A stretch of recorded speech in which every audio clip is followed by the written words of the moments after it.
Hi hello friends, நினச்சதை நடத்தி காமிக்குவேன் அப்படின்னு சொல்லிட்டு நம்ம ரம்யா பார்த்திங்கன்னா பெரிய சவால் விட்டுக்கிட்டு இருக்காங்க நம்ம சண்முகத்துக்கிட்ட. இப்போது நம்ம சண்முகம் பார்த்திங்கன்னா ஓரளவுக்கு பொறுமையாக தான் இருக்குவாங்க. ஆனால் அவங்களையும் மீறி பார்த்திங்கன்னா கோவம் வந்துச்சுன்னா என்ன நடக்கணும்னு தெரியாது. அந்த அளவுக்கு பார்த்திங்கன்னா நம்ம சண்முகத்துக்கு கோவம் வரும். அதுக்கு முன்னாடியே வந்து நம்ம அண்ணன் அண்ட் கார்த்திக் 2 பேருமே பார்த்திங்கன்னா ஒரு சரியான பதிலடியை தான் வந்து நம்ம ரம்யாவுக்கு கொடுக்குறாங்க.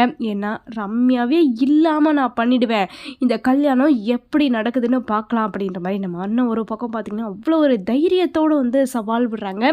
உண்மையிலே வந்து நம்ம அண்ணத்தை பாராட்டக்கூடிய ஒரு விஷயம் அப்படின்னு கூட சொல்லலாம். ஏன்னா நம்ம ரம்யாவுடைய கல்யாணத்தை எப்படியாவது நிறுத்தணும் அப்படின்ற மாதிரி வந்து போராடிக்கிட்டு இருக்காங்க. ஆனால் கண்டிப்பாக வந்து அது நடக்க போகிறதில்ல. ஏன்னா ரம்யாவுடைய கல்யாணம் பார்த்திங்கன்னா சிறப்பாக நடக்க போகுது. அப்போ தான், அதாவது சரவணன் அண்ட் ரம்யா 2 பேருமே கல்யாணம் பண்ணிக்கிட்டு இந்த வீட்டுக்கு வரும்போது தான் நம்ம அண்ணத்துக்கு கொஞ்சம் கொஞ்சமாக டார்ச்சர் பற்றிலாம் அதிக அளவில் இருக்க போகுது. அதாவது நம்ம அண்ணத்துக்கு எதிர்ப்பு வந்தால் தான் வாழ்க்கையை சிறந்து சந்தோஷமாக நல்லா வாழணும் அப்படின்ற ஆர்வம் பார்த்திங்கன்னா நம்ம அண்ணத்துக்கும் கார்த்திக்கும் வரப்போகுது. இப்போது நம்ம ரம்யா பண்ணுற கொடுமைகள்னால பார்த்திங்கன்னா நம்ம அண்ணன் சந்தோஷமாக தான் வாழ போகிறாங்க அப்படின்றது தான் வந்து எல்லாருக்குமே வந்து ஒரு தெரிஞ்ச ஒரு விஷயம் அப்படின்னு கூட சொல்லலாம். இப்போது நம்ம செண்பகவல்லிக்கு பார்த்திங்கன்னா ரொம்ப சந்தோஷம். ஏன்னா ரம்யாவே பார்த்திங்கன்னா கால் பண்ணி சொல்லிடுறாங்க, எவ்வளோ சீக்கிரம் கல்யாணம் நடத்த முடியுமோ அவ்வளோ சீக்கிரம் நீங்கள் வந்து ஏற்பாடு பண்ணுங்க, நான் வந்து எப்படியாவது வந்து உங்கள் புருஷனை ஒத்துக்க வைக்கிறேன் அப்படின்ற மாதிரி வந்து நம்ம ரம்யா பார்த்திங்கன்னா சவால் விடுறாங்க. அதே பிடிவாதத்தோடு தான் வந்து நம்ம சண்முக வாத்தியாரும் இருக்காங்க. ஏன்னா இந்த கல்யாணம் நடக்கவே நடக்காது, எப்படியாவது வந்து இந்த கல்யாணத்தை நான் நிறுத்தியே ஆகுவேன் அப்படின்ற மாதிரி சொல்லும்போது தான் வந்து நம்ம ரம்யாவுடைய பிளான் பக்காவாக இருக்க போகுது.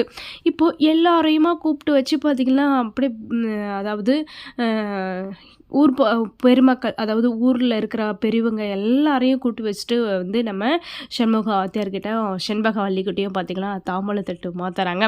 ஏன்னா அந்த நேரத்தில் வந்து நம்ம சண்முக வாத்தியாரால் எந்த ஒரு பிரச்சனையுமே பண்ண முடியாத சூழ்நிலை. ஏன்னா அப்போ வந்து அவங்க பெரிய பெரிய ஆளுகள்லாம் இருக்காங்க. அவங்க முன்னாடி வந்து நம்ம வீட்டு பிரச்சனையை எப்படி எடுத்து சொல்லி புரிய வைக்கிறது, எப்படி இந்த நிச்சயதார்த்தத்தை நிறுத்துறது. அப்போது அப்படி இருக்க சமயத்தில் எல்லார் முன்னாடியும் வந்து நான் நல்லவனாக இருக்கணும். ஏன்னா அவங்களுக்குள்ளே இருக்கிற வெறியும் அவங்களுக்குள்ளே இருக்கிற வன்மமும் என்னன்னு அவங்களுக்கு தெரியாது.